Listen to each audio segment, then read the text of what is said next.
बिस्मिल्लाहिर्रहमानिर्रहीम बिस्मिल्लाहिर्रहमानिर्रहीम रब्बि शरह ली सदरी व यस्सिर ली अमरी वहलुल उक़दतम मिन लिसानी यफ़क़हू क़ौली। इस्लाम में अल्लाह अज़्ज़ा व जल ने कुरान पाक में ज़िंदगी आसान करने का तरीका बताया है। कुरान पाक दुनिया बनाता है, ना कि सिर्फ सवाब की किताब है। सवाब तो हर वो चीज़ है जिसमें इंसानियत का फ़ायदा है, और गुनाह हर वो चीज़ है जिसमें इंसानियत का नुकसान है।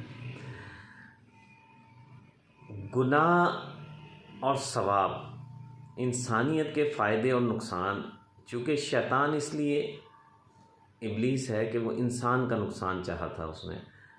आज हम डिस्कस कर रहे हैं, हर शख्स इस दुनिया में ये चाहता है कि उसकी ज़िंदगी आसान हो, उसे कम मेहनत करनी पड़े, उसको बहुत कम काविशों से ज़्यादा उसका हसूल मुमकिन हो। हर चीज़ का हर शख्स की ख्वाहिश है कि वो ज़िंदगी में आसानियाँ हों, उसके आसानियों से रिज़्क हासिल हो, रिज़्क बहुत ज़्यादा वाफिर मिक़दार में हो, अच्छा रिज़्क हो, आसान रिज़्क हो, और इसके अलावा मेरा कारोबार तरक्की करे, मेरी यानी इज़्ज़तों में तरक्की हो, मेरी शोहरतों में तरक्की हो, मुझसे लोग एफिलेट हों, मुझसे लोग मोहब्बत करें। ये सारी ख्वाहिशात होती हैं। आइए हम आज ये पूछते हैं कुरान पाक से कि आया कि कुरान पाक ज़िंदगी को आसान करने के क्या क्या कुलिया बताते हैं। मौजूद व्यूअर्स, इस्लाम में हर चीज़ का हज़रत अबू बकर सिद्दीक़ रज़ियल्लाहु ताला अन्हु ने फरमाया कि मैंने आक़ाए दो जहां हज़रत मोहम्मद मुस्तफ़ा सल्लल्लाहु अलैहि वसल्लम से कुरान का इतना इल्म हासिल किया, अगर मेरे ऊँट की रस्सी भी गुम हो जाए तो मैं कुरान से ढूंढ सकता हूँ। यानी कुरान इतनी जामे किताब है, यानी आप ये समझ लें कि ये बॉडी का मैन्युफैक्चरर अल्लाह ताला की ज़ात है, और उसने इसका मैनुअल बुक के तौर पे भेजी है। आज हम डिस्कस कर रहे हैं कि हम अपनी ज़िंदगी को आसान कैसे बना सकते हैं, ज़िंदगी में हर खुशियाँ कैसे ला सकते हैं, ज़िंदगी से हर गम दूर कैसे कर सकते हैं, और ज़िंदगी में हर कामयाबियाँ कैसे हासिल कर सकते हैं, नाकामियाँ दूर कैसे कर सकते हैं। आइए हम कुरान पाक से पूछते हैं कि क्या वाकई ऐसा मुमकिन है कि ज़िंदगी में आसानियाँ लाई जा सकें, और उसकी क्या क्या अनासिर तरकीबी हैं कि किन तरीक़ों से कौन सा रास्ता अपनाएं कि हमारी ज़िंदगी में ये सब कामयाबियाँ और ये सब अच्छी चीज़ें हमारी ज़िंदगी में आ जाएं और बुरी चीज़ें हमारी ज़िंदगी से दूर हो जाएं। तो अल्लाह ताला कुरान पाक में फरमाते हैं कि जिसने 3 काम करने हैं आपने। नंबर 1, जिसने खर्च किया। नंबर 2, जिसने माल को खर्च किया ताकि माल को पाक करके खाया। नंबर 2, जिसने माल में सच बोला। जिसने माल को खर्च किया, जिसने सच बोला, मैं उसकी ज़िंदगी को आसान कर देता हूँ। और जिसने बुखल किया और अपना मुंह अल्लाह की नेमतों से नाशुक्री के ज़रिए मोड़ा, मैं उसकी ज़िंदगी को मुश्किल कर देता हूँ। अब हम अपनी ज़िंदगी का मुशाहिदा करके देखें।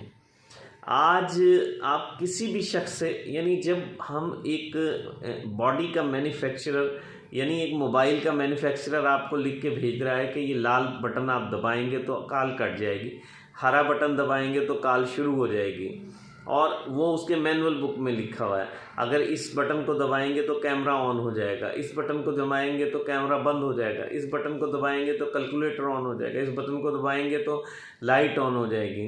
अगर आप चाहें कि जो कुछ उसने मैनुअल बुक में लिख के भेजा है उसके अपोजिट आप करें, आप कॉल आए तो रेड बटन दबा दें, और आप चाहें कि ये कॉल रिसीव हो जाए, तो क्या ऐसा मुमकिन है? ये तो एक मामूली सा मैन्युफैक्चरर है जिसने एक मोबाइल तैयार किया। या किसी भी चीज़ को आप ले लें, मोटरसाइकिल की किक मारना, आप चाहें कि किक मारने से मोटरसाइकिल बंद हो जाए, गाड़ी का सेल्फ मारने से गाड़ी बंद हो जाए, और गाड़ी का सेल्फ ऑफ करने से गाड़ी स्टार्ट हो जाए।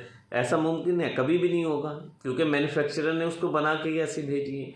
अगर हम उसको उसी तरीके से इस्तेमाल करेंगे, अगर हम उसके मुखालिफ इस्तेमाल कोशिश करेंगे, तो ना हम उससे कोई मकसद हासिल कर सकेंगे, ना कोई फ़ायदा हासिल कर सकेंगे, बल्कि उल्टा नुकसान होगा। यानी हम अगर कहें जी हम लाल बटन दबाने से कॉल क्यों नहीं रिसीव हो रही, हरे बटन दबाने से कॉल क्यों नहीं बंद हो रही, तो ये हमारी बेवकूफ़ी खाम ख्याली है ना। जब अल्लाह की ज़ात जो इस बॉडी का मैन्युफैक्चरर है, इस दुनिया को बनाने वाला है, इस कायनात का मैन्युफैक्चरर है, वो कह रहा है कि जिसने खर्च किया और सच बोला मैं उसकी ज़िंदगी को आसान कर दूंगा, जिसने बुखल किया और झूठ बोला उसकी ज़िंदगी को मैं मुश्किल कर दूंगा। आज आप किसी जगह चले जाएं, किसी भी शख्स से पूछ लें, किसी भी कारोबारी से, मुलाजिम से, किसी प्रोफेशन के बंदे से पूछ लें कि भाई सच बोलना आप क्यों झूठ बोलते हैं। वो कहते हैं जी कारोबार ही नहीं चलता, अगर हम सच बोलें तो हम कुछ कमा ही नहीं सकते, हमें नुकसान हो जाता है।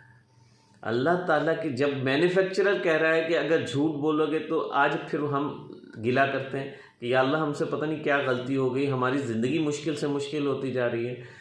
अल्लाह उसमें से बरकतें ख़त्म कर देता है। अच्छा ये एक लॉजिकल बात है, एक कॉमन सेंस की बात है। इससे दुनिया की मिसाल, ये इसको आप अल्लाह का हुक्म छोड़ दें, आप दुनिया में ये इम्प्लीमेंट करके देखें, आपको इसके फ़वाइद हासिल होंगे।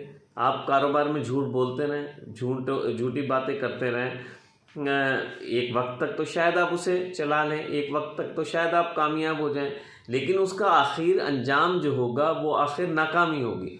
आपका कारोबार, लोग आप पे यकीन करना छोड़ जाएंगे, लोग आपसे कारोबार करना छोड़ जाएंगे। दूसरा, खर्च किया, जिसको जो माल अल्लाह ने दिया उसको खर्च किया, जो अल्लाह के दिए हुए माल को रोक के रखेगा, ये बहुत बड़ा सिस्टम है। आपने अक्सर सुना होगा, इस मुल्क का सबसे बड़ा मसला सर्कुलर डेट है। सर्कुलर डेट क्या होता है कि भी जब आप पैसा बैंकों में रख देंगे और बैंकों में रख के खर्च नहीं करेंगे, तो यानी एक मिसाल की बात है, एक मकैनिक कमाता है, वो मकैनिक जाके फ्रूट ख़रीदता है, मुलाजिम कमाता है, मुलाजिम जाके गाड़ी सही कराता है, गाड़ी वाला जाके फ्रूट ख़रीदता है, फ्रूट वाला जाके कपड़े ख़रीदता है, कपड़े वाला जाके अंडे ख़रीदता है, अंडे वाला जाके दूध ख़रीदता है। तो वो सबका सर्कल चलता है। जब सर्कल चलता है तो खुशहाली आना शुरू हो जाएगी। कोई भी कारोबार हो वो उसी वक्त चलेगा ना कि जब कोई इंसान की आसूदगी होगी, उसके पास पैसे होंगे। अगर वो सारा पैसा एक जगह पे बैंक में इकट्ठा हो जाएगा और वो बाहर यूटिलाइज नहीं होगा, इस्तेमाल नहीं होगा, तो सर्कुलर डेट हो जाएगा, हर बंदे का कारोबार फ्लॉप हो जाएगा, हर बंदे का कारोबार बैठ जाएगा। तो कुरान पाक में हर वो असूल वाज़े किया गया है जिसका फ़ायदा इनडायरेक्टली इंसान को है। अच्छा, हमारी अक्लें चाहे वहाँ तक पहुँच सके ना पहुँच सके, और फिर मैं बार बार एक बात कहा करता हूँ कि अपनी अकल उसको इस्तेमाल करने की ज़रूरत है जिसका कोई गाइड ना हो, जिसका कोई रहनुमा ना हो, जिसकी कोई रहनुमाई करने वाला ना हो। हमारे पास तो दुनिया का सबसे काबिल तरीन गाइड, सबसे बेहतरीन गाइड बुक हमें अल्लाह ताला ने दी है। हमने तो सिर्फ ये करना है, अपनी अकल इस्तेमाल करनी है, सिर्फ उसको समझने में, उसको पढ़ने में, उसका इल्म हासिल करने में। बाकी जो वह जो करते जाते हैं, अल्लाह कुरान पाक में इसीलिए फरमाता है ना, इन कुंतुम तुहिब्बूनल्लाह फत्तबिऊनी युहब्बिबकुमुल्लाह। अल्लाह ताला मोहब्बत करेगा आपसे। अल्लाह किससे मोहब्बत करता है? जो अपनी ज़िंदगी बेहतरीन गुजारता है। अल्लाह को तो हमारी ज़रूरत नहीं है, पूरे कायनात में उसके कोई सजदा ना करे तो उसको कोई फ़र्क नहीं पड़ता। उसके तो बेतहाशा फरिश्ते हैं जो सजदे में, अगर सजदे उसको ज़रूरत होती, अगर उसको सिर्फ इबादत सना की ज़रूरत होती, सना तो फरिश्ते बहुत करते हैं। उसने तो हमें पैदा ही किया गया है दुनिया के सिस्टम चलाने के लिए। अगर वो चाहता तो अलमन व सलवा आया करता था, वो अलमन व सलवा सारी उम्र आता रहता और इंसान खाता और सो जाता। असल बात यह है कि ये सारा सिस्टम चलाने के लिए अल्लाह की ज़ात ने ये सारे वो किए हैं। तो हमें कोशिश करनी चाहिए, लेकिन उसका मकसद ये नहीं है कि बिल्कुल बेजा फजूल खर्चियाँ करता फिरे। अल्लाह ताला ने फजूल खर्च को भी शैतान का भाई कहा है। म्याना रवि अख्तियार करें खर्चे में, म्याना रवि। अल्लाह कहता है ऐसा ना हो ना कि सब कुछ गंवा के बिल्कुल कंगले होके बैठ जाओ। कुरान पाक में अल्लाह ताला फरमाता है बिल्कुल मफलूकुल हाल होके बैठ जाओ। म्याना रवि अख्तियार करो, लेकिन खर्च करो। और दूसरा, झूठ ना बोलो। ये दो काम जो करेगा मैं उसकी ज़िंदगी को आसान मुश्किल कर दूंगा। और जो सच बोलेगा और जो माल मैंने दिया उसे खर्च करेगा और मेरे से मुंह नहीं मोड़ेगा, यानी मेरे पे यकीन रखेगा। अब आप देखें ये 3 बातें जिस बंदे में आ जाएं, क्या वो नाकाम हो सकता है? तो कोशिश करनी चाहिए कि दीन को पढ़ें, कुरान को सिर्फ सवाब की किताब ना समझें बल्कि इसको पढ़ें, समझें। और मैं तो एक बात कहूँगा कि हमें अपने बच्चों को लाजमी अरबी सिखानी चाहिए। हमारी ज़बान बेसिकली अल्लाह ने अरबी पसंद फरमाई है, क्योंकि हमारा को किताब भी अरबी में आई है, हमारे नबी भी अरबी में अरब थे। तो हमें कम से कम अरबी ज़रूर आनी चाहिए ताकि हम अपने दीन को समझ सकें, फ्लुएंसी से हम अपने दीन को समझ सकें।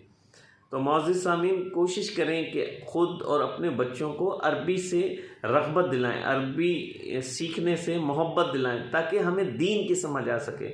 जब हमें दीन की समझ आ जाएगी तो फिर और हमें कोई ज़्यादा अकल इस्तेमाल नहीं करनी पड़ेगी, बस जैसे वहाँ लिखा हुआ है वैसे मनोन अमल कर लो, कामयाबी आपके कदम चूमेगी। मिलते हैं एक और प्रोग्राम के साथ। बात अच्छी लगे तो चैनल सब्सक्राइब कीजिए, और अगर बुरी लगे तो कमेंट्स में रहनुमाई कीजिए, क्योंकि मैं कोई आलिम दीन हुई हूँ, एक रियल एस्टेट जर्नलिस्ट हूँ जिसे दीन से मोटिवेशन मिली। मैंने सोचा ये आप तक पास ऑन करते हैं। मिलते हैं एक और प्रोग्राम के साथ। अस्सलाम वालेकुम व रहमतुल्लाह।